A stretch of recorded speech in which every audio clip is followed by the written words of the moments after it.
Thanks for staying with us. This is Money TV. I'm Donald Baillargeon, joined now in the studio by Brian Altunian, Chief Operating Officer of Platinum Studios, stock symbol PDOS. Brian, it's been a little while since we spoke. Good to see you. Thank you, Don. Good to be here. Now, you had some pretty big news. What I thought was really interesting is I actually read about it on Facebook before seeing a press release, but I guess the trades had already gotten a hold of it with respect to your upcoming production, Cowboys and Aliens. Tell us about that. That's right. Well, a lot of conversation, you know, in Hollywood, you know, it's always, you know, rumored attachments.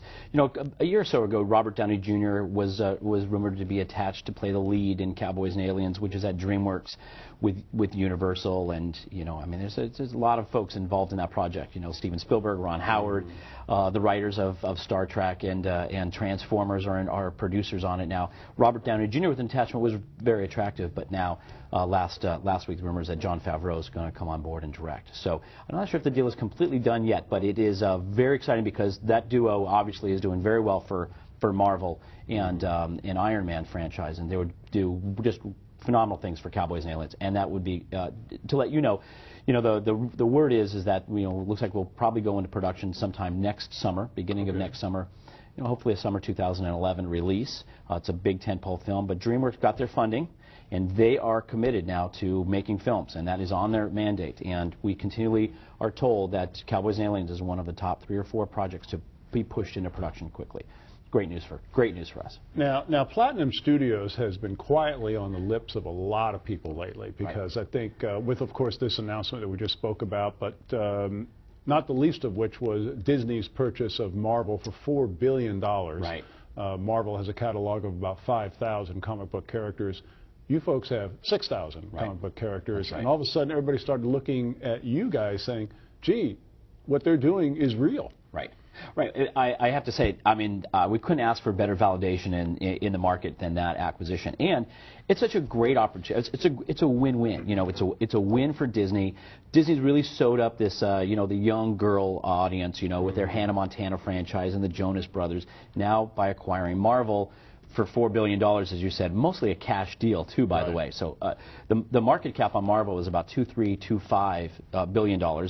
Just prior to this. So Disney's really paying a premium for Marvel, and with Marvel, their characters, you know, they're going to lock up now the younger male demographic.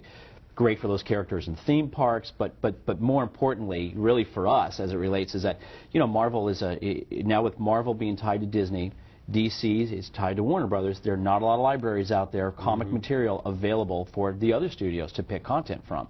Right. So it definitely, you know, when you look at what's out there on the landscape, Platinum Studios really is now a phenomenal opportunity for folks. And we're not just a comic book company that people can access. I mean, we are an entertainment company. We are a production company. We produce our own film, Dead of Night, this year. We've got projects at every studio. We've got television deals happening. So we are an entertainment entity. We're you know, it's definitely an attractive proposition for someone. Well, we've seen such a tremendous evolution and period of growth in the year or so since we started covering your company.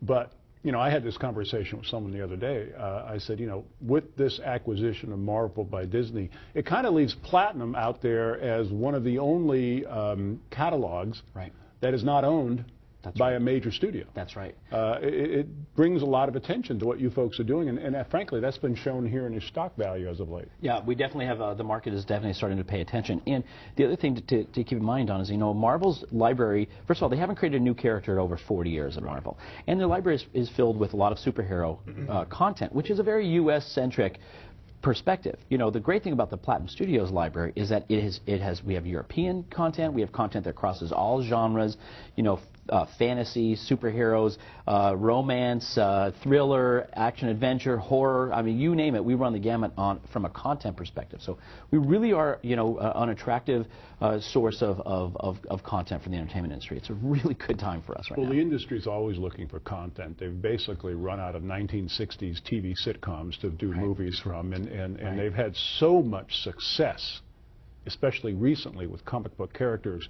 And with the way your company has moved into becoming, I will call it, we've said this before, a Hollywood player, I just have to think that your phone's ringing a lot these days. Quite a bit. And the great thing is that, again, there's awareness in the marketplace for these kinds of properties. The entertainment industry is really going after what they consider tentpole feature film. The studios are putting out, $100 million budgeted pictures because they look at the economics and they know they can do the toys and the merchandise and all those other ancillary revenue streams. And comic books are a great source to bleed into that market. So, we really are, like I said, we're definitely that sort of that destination site. And so, yes, all of our, the phones are ringing. We're talking with everybody in the entertainment industry about projects and about properties. And I will say this, on Dead of Night, the project that we've got in production, here's where the international piece comes in. Our partner is Hyde Park. The head of Hyde Park, Ashok Armitage, is from India. Mm-hmm. And, Reliance Energy, which funded DreamWorks, is making a big move. India's been making a big move in the entertainment industry and participating in these projects. Our visual effects company for Dead of Night is a company that has offices here in LA, but a studio in India as well. So we're bringing some of that. We're going to have some attention from the folks, from the folks overseas at this property, and again at Platinum on a much larger scale. So we're very, very excited about, really about where this is going. Great validation for us in the industry. It actually confirmed what we set out a couple of years ago to do for this company, which is more than just licensed properties, but really turn this into an entertainment company that that was going to add tremendous value for our shareholders. Platinum Studio, PDOS. Brian, thanks for the update. Exciting. Thanks, Don. Well, like a phoenix rising from the ashes, the Fed says the recession is over. We're going to talk about that this week in the Money Wrap radio program. For a station near you, go to moneywrap.com. Call us right now, 888-259-4449 for free information in the mail about our featured guests, including Newport Digital Technologies and Platinum Studios.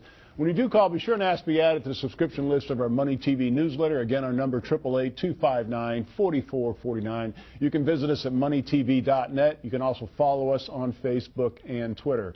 That's our program this week. Thanks so much for joining us. As always, we'll see you again next week.